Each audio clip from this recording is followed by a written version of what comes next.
Hey everybody, it's Steve from Middle Kingdom Fitness. Please ignore the fact that I am shirtless for the moment because I will not be in the video much longer. I am just very excited because in preparation for my June 1st switch from resistance bands to what I call my hybrid workout, which consists of both resistance bands and, more importantly, free weights. I have reorganized my gym. I've brought in some new accessories and I'm very excited. So I'm going to give you a tour today. Okay, so most important, of course, is the weight bench itself. It's a standard weight bench. I actually bought it at a hardware store when we first came into the Philippines a year and a half ago. I've had to purchase a significant amount of weights. You see the black, thicker plastic weights were what came with the set, but I very quickly outgrew that, so I had to supplement them with the iron weights. And eventually I'm going to need to buy more of those, and they're not cheap and they're rough to carry. Now the main problem with this bench, well, there was two problems, but one of them is fixed. You see how high the support bars go? They didn't do that. I had a friend make extensions for me. And you can see here. So now I can put the barbell much higher. So when I'm doing squats, calf raises, shoulder presses, I don't have to bend down so low that I am injuring my back or my neck. So that's good. The other problem though is that they're too narrow. So I can't do certain exercises that I would like to do because it'll just get in the way. I can't do skull crushers. I can't do incline curls. So much I can't do. I can't do any kind of supported rear delt fly, which I really need to do. So that's why on my wish list, there's still 3 items remaining, and none of them are a rush right now. Nothing is an emergency. I don't need it at the very second. But as I stated, I definitely need more weights, and I would like a separate bench, which I don't want until we move next year. Because I just don't have the space for it, obviously. Let me show you this. This is the leg extension. And you can see the pads have remnants of the 4 rubber bands that I wrapped around them, but they've dried out over the last couple of months. And they were never really effective anyway. So I've been experimenting. For now, I'm going to use these clips to hold them in place. I'm going to clip the bar itself. But that's just a short-term solution. I'm also going to be looking for what's called shelving caps. And I want the top part of it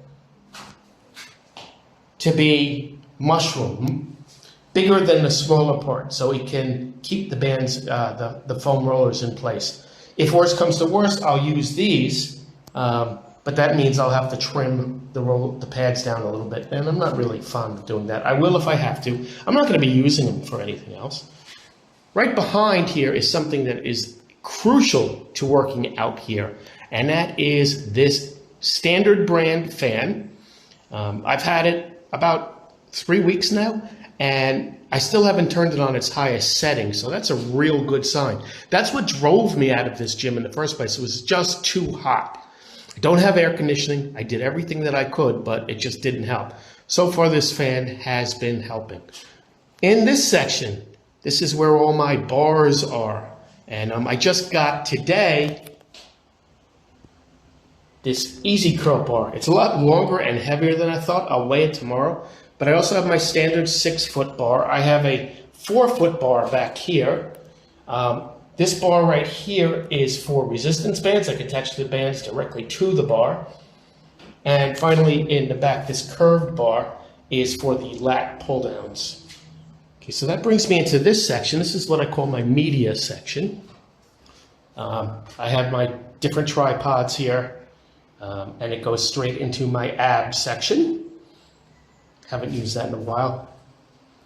This has a lot of interesting items in here. I have, I've put them in individual bags. I have ankle straps for the resistance bands, more handles for the resistance bands, anchors, hardware, carbiners.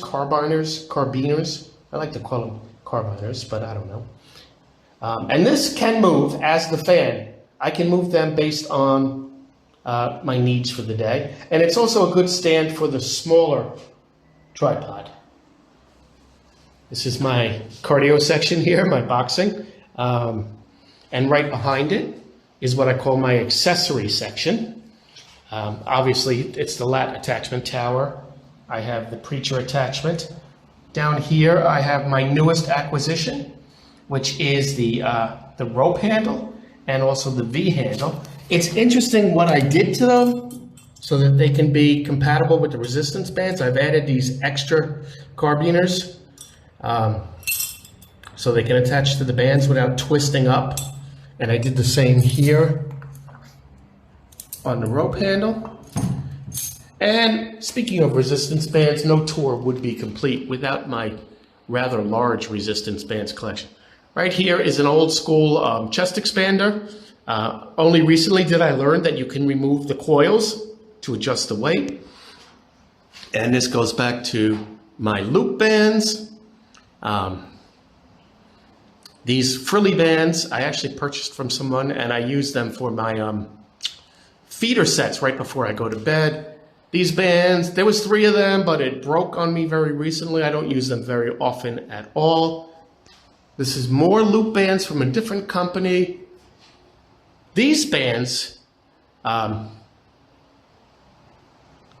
available all over the Philippines, and they're much shorter. But I can find a use for anything. So if I'm doing flies on the bench, it's much easier to use the shorter bands than the longer ones. This set right here, this set has been with me for many years. I bought it in Shenyang, and it outlasted every other band set that I had at the time. The only problem is the handles are very unique. So I can only use them with each other, and it does take time to change it. Over here I have some yoga bands. Over here I have some, it's a resistance machine where you can do arms, you can do abs, you can do a bunch of different things. Maybe one day I'll do a video where I'll show you everything that you can do with it. And that brings me right here. The metal that you see, those are unicorn whips or Kirin whips. We use those in China all the time. We used to practice with a team 3 days a week. Followed by my nunchucks, which are both wood and metal. These gray bands, these are my favorite bands, my primary bands. They're called Toro bands, and they are extra heavy duty. They go pretty high on the resistance. They start at 40. Most bands end at 40 or even 30. The only problem with them is that when you want to increase the weight, because progressive overload is key, of course, is that there's large gaps in between certain ones, like the 40 and the 60. So if you're increasing 5 or 10 pounds per session, you need bands that fill the gap. These are my NQ sports bands. I just started working with them. Great company. Right in between, there's a series of door anchors that I'm using. My weight belt, which I will start using once again, once I start doing the free weights. These frilly bands come from a store in China called Decathlon. I have a lot of them. And I just feel like their resistance level doesn't match up with every other band. So I only use them when necessary. This is my Instar system, part of it. This same bar was part of that system, but I've separated it. These 2 bands, it's actually 2 bands connected to 2 bands, so it's 4 bands, are very strong, but I have no idea what the resistance is, so I'm reluctant to use them. Also, they're extremely short. So they're good for if I'm using like a unilateral exercise. That would be better. And then belt is also part of the Instar system, obviously, it says it. And you can remove these straps. You can wrap it around your back if you wanted to do bench presses, but you can also do deadlifts. You can do, I use them, believe it or not, for calf extensions. I step on the bottoms and I push up with my knees. So if you have these 2 sets of resistance bands that are your go-tos, why do you have so many, Steve? Well, that's a great question. And the answer is that I never want to be caught short. That's the first part. The second part is that I hope someday that I can have some sort of a class or a seminar with the bands and share my passion with everyone else. And what tour would be complete if I did not include my Arnold Schwarzenegger tarpaulin? This is what keeps me motivated. So I hope you enjoyed my little trip to the gym, and thanks for joining me. Stay positive, stay strong.